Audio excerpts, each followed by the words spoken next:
Hello guys, welcome to our channel. ఈరోజు మన ఈ వీడియోలో ఐపీఎల్కి సంబంధించి సిఎస్కే టీం యొక్క బెస్ట్ ప్లేయింగ్ లెవెన్ ఎలా ఉండొచ్చు, ఆ ప్లేయింగ్ లెవెన్ బట్టి ఈ మంగళవారం జరిగే ఐపీఎల్ ఆక్షన్లో వాళ్ళు ఎలాంటి ప్లేయర్స్ కొంటే బెస్ట్ అనే ఫుల్ ఇన్ఫర్మేషన్ అయితే ఈరోజు మనం ఈ వీడియోలో చూసేద్దాం. గ్యాస్ వీడియో అయితే చాలా ఇంట్రెస్ట్గా ఉంటుంది. వీడియోలోకి వెళ్ళే ముందు ఒకే ఒక చిన్న రిక్వెస్ట్, సిఎస్కే ఫ్యాన్స్ ఎవరైనా వీడియో చూస్తుంటే ఒక లైక్ అయితే కొట్టండి. ఇంకా మనం వీడియోలోకి వచ్చేస్తే మొదటిగా సిఎస్కే టీం ఎంతమంది ప్లేయర్స్ కొనే ఛాన్స్ ఉందని చూసుకుంటే వాళ్ళ దగ్గర 32 కోట్లు అయితే ఉన్నాయి. ఆ 32 కోట్లలో వాళ్ళైతే 6 ప్లేయర్స్ అయితే కొనాల్సి అయితే ఉంది. దానిలో 3 ఇండియన్స్, 3 ఫారినర్స్ అయితే సిఎస్కే టీం కొనే ఛాన్స్ అయితే ఉంది.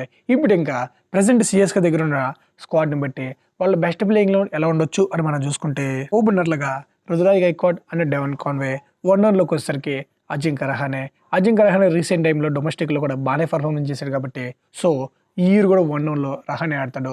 ఇంకా 2 డౌన్ చూసుకుంటే మొయిన్ అలీ, ఇంకా ఫినిషింగ్ వచ్చేసరికి అక్కడ నెంబర్ 5లో శివన్ దూబే, నెంబర్ 6లో రవీంద్ర జడేజా, నెంబర్ 7కి వచ్చేసరికి మహేంద్ర సింగ్ ధోని, ఇంకా నెంబర్ 8లోకి వచ్చేసరికి దీపక్ చహర్, నెంబర్ 9 చూసుకుంటే తుషార్ దేశపాండే, నెంబర్ 10 చూసుకుంటే మహేష్ సేక్షణ, ఇంకా లాస్ట్ నెంబర్ 11కి వచ్చేసరికి మతీసా పత్రానా.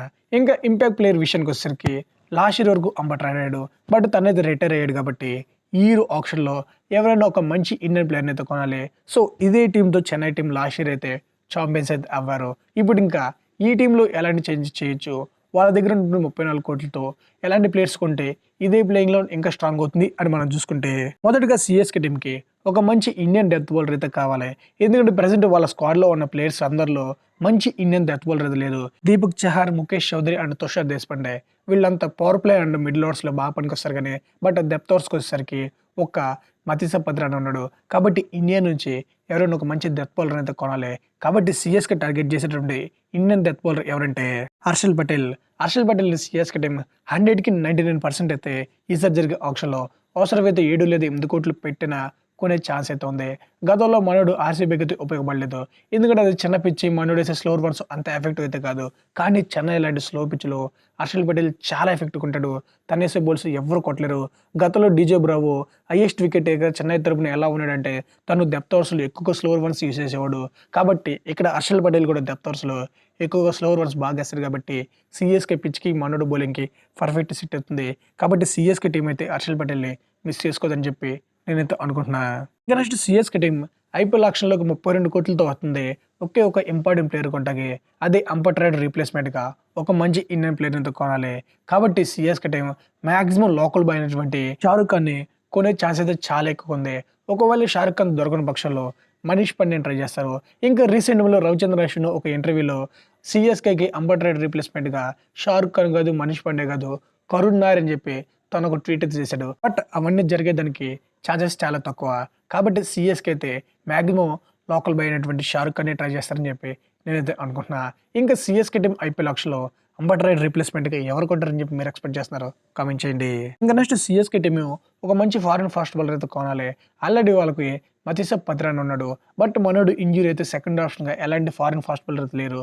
కాబట్టి మనోడికి బ్యాకప్గా లేకపోతే సెకండ్ ఆప్షన్కి అయితే ఒక మంచి ఫారిన్ ఫాస్ట్ బౌలర్ అయితే కొనాల్సి ఉంది.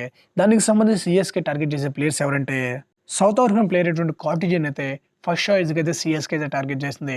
ఒకవేళ కార్టిజన్ దొరకపోతే ప్యాట్ కమిన్స్ని అయితే సెకండ్ ఆప్షన్గా పెట్టుకుంది.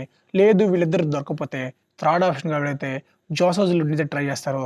జోస్ హజల్వుడ్ గతంలో సిఎస్కే తరపున చాలా బాగా బౌలింగ్ అయితే వేసారు కాబట్టి సో ఈ ముగ్గురులో ఎవరైనా ఒకరినైతే సిఎస్కే ఫారిన్ ఫాస్ట్ బౌలర్గా టార్గెట్ చేసే ఛాన్స్ అయితే ఉందని చెప్పి నేనైతే అనుకుంటున్నాను.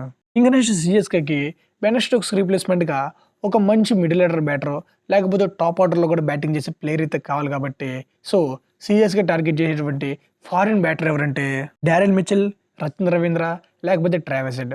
ఈ ముగ్గురు కూడా బెన్ స్టోక్స్కి ఒక మంచి రీప్లేస్మెంట్ అయితే అవుతారు. సో సిఎస్కే మ్యాక్సిమం ఈ ముగ్గురులో ఒకరినైతే కొనే ఛాన్స్ అయితే ఉంది. ఇంకా నేనేమనుకుంటున్నానంటే డారెల్ మిచెల్ కొంటుందేమో చెప్పి నేనైతే ఎక్స్పెక్ట్ చేస్తున్నా. లేకపోతే రచిన్ రవీంద్ర కూడా టార్గెట్ చేయొచ్చు. ఎందుకంటే ట్రావిస్ హెడ్తో కంపేర్ చేసుకుంటే వీళ్ళిద్దరు కొంచెం తక్కువ బడ్జెట్లో దొరుకుతారు. కాబట్టి డారెల్ మిచెల్ లేకపోతే రచిన్ రవీంద్ర వీళ్ళిద్దరిలో ఒకరినైతే కొనే ఛాన్స్ ఉంటుంది. ఇంకా ఫైనల్గా సిఎస్కే టీంకి సంబంధించి overall playing eleven target players list అయితే ఇది. ఇంకా ఐపీఎల్ ఆక్షన్లో సిఎస్కే టీం ఎలాంటి ప్లేయర్స్ని టార్గెట్ చేసిందని చెప్పి మీరు ఎక్స్పెక్ట్ చేస్తున్నారో కామెంట్ చేయండి. ఇంకా వీడియో ఇప్పటి వరకు చూస్తే ఎవరైనా లైక్ చేయకపోతే లైక్ చేయండి. ఇంకా నెక్స్ట్ మా దగ్గర నుంచి ఎలాంటి వీడియోస్ ఎక్స్పెక్ట్ చేస్తున్నారో కామెంట్ చేసి ఛానల్ సబ్స్క్రైబ్ చేసి నోటిఫికేషన్ బిల్ అయితే ఆన్లో పెట్టుకోండి. Thanks for watching. Have a nice day.